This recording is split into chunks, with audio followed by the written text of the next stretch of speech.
Hi everyone, welcome back to my channel. UPSC is easy. We're going to continue with chapter 12th of our spectrum, that is era of militant nationalism. आज हम करने वाले हैं सूरत split.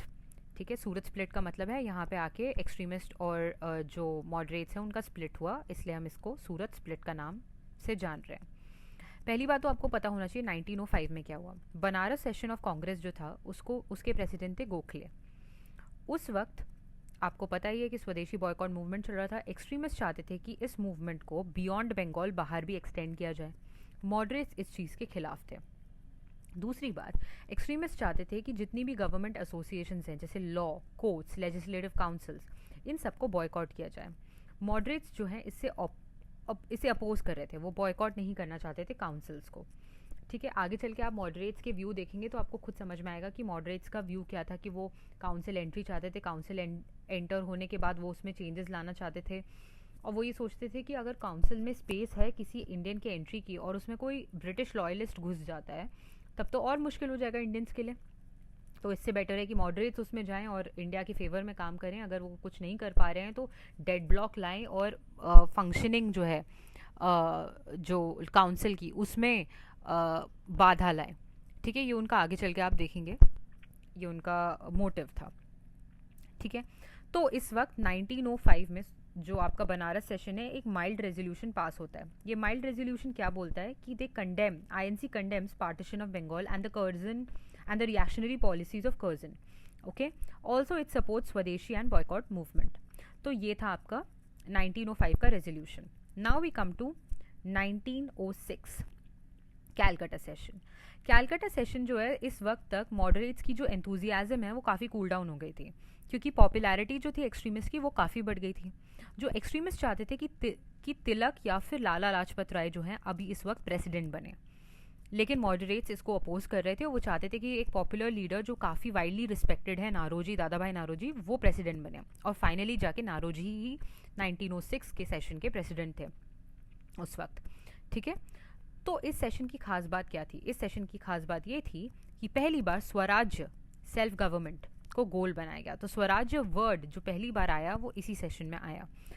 Like UK और the colonies of Australia and Canada. ठीक है, दोनों में से एक चीज़ होनी चाहिए.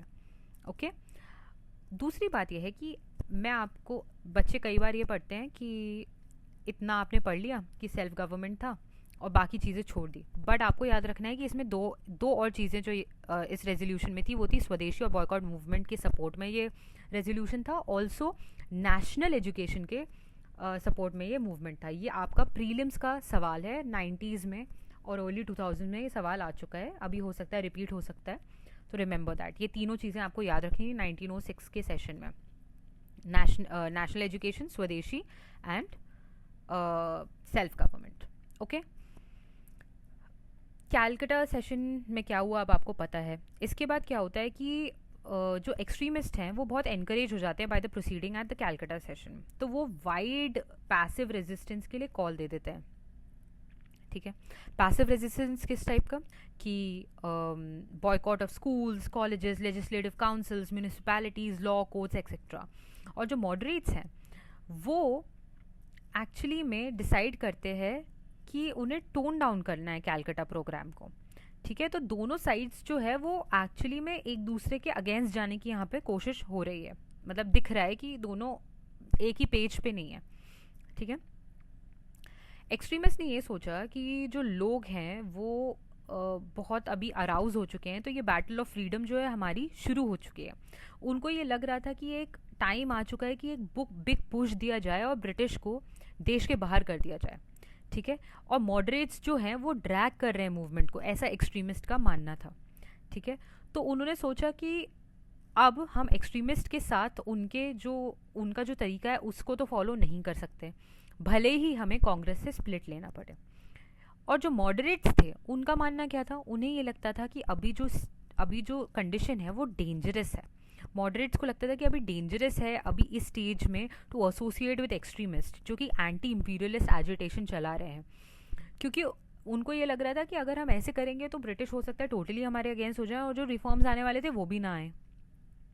तो any hasty action by Congress, the moderates felt under the extremist pressure, was bound to annoy the liberals then in power in England, ठीक है।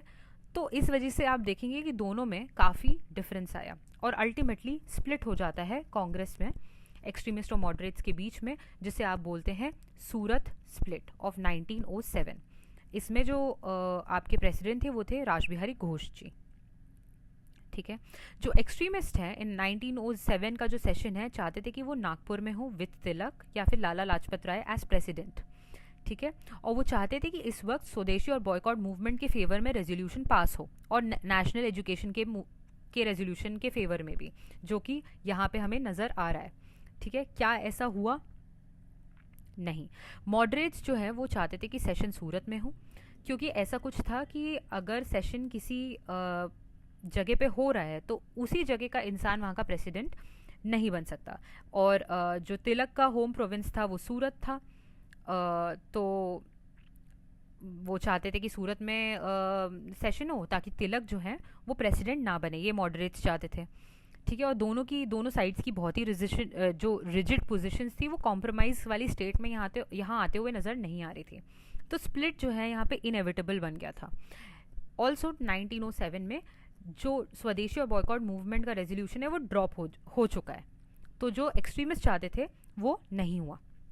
अब हम पढ़ते हैं गवर्नमेंट की रिप्रेशन के बारे में कि गवर्नमेंट ने किस तरीके की रिप्रेशन की against the extremist from 1907 to 1911। आप देखेंगे सेडिशियस मीटिंग्स एक्ट आया, इंडियन न्यूज़पेपर एक्ट आया of 1908, criminal law amendment act आया ऑफ 1908, इंडियन प्रेस एक्ट आया ऑफ 1909। ये आपको इसलिए रिमेंबर करना ज़रूरी है क्योंकि आपके मेंस के आंसर राइटिंग में काम आएगा। ये कभी प्रीलिम्स में आना मुझे लगता है कि इट्स वेरी अनलाइकली, बट आपके मेंस आंसर राइटिंग में ये काम आ सकता है। Seditious meeting act, Indian newspaper, criminal law, Indian press act, ठीक है। ऑल्सो आप देखेंगे कि आगे चल के तिलक को 1908 में सेंटेंस किया जाता है 6 years टर्म जेल और उनको ट्रांसपोर्ट कर दिया जाता है, राइट। ऐसा क्यों हुआ? एक्चुअली में तिलक जो हैं उन्होंने एक एक्चुअली रेवोल्यूशनरीज जो है उन्होंने मुजफ्फरपुर में एक बॉम्ब थ्रो किया था और तिलक ने केसरी में जो उनका न्यूज़पेपर था उसमें इसके फेवर में बहुत कुछ लिखा हुआ था, ठीक है। तो तिलक की जो राइटिंग है उसको सेडिशियस माना किन्होंने? ब्रिटिशर्स ने, ओके। तो ऐसे बहुत सारे आर्टिकल्स थे तिलक के जो सेडिशियस माने गए from the point of view of Britishers, इसलिए उन्हें जेल हो गई।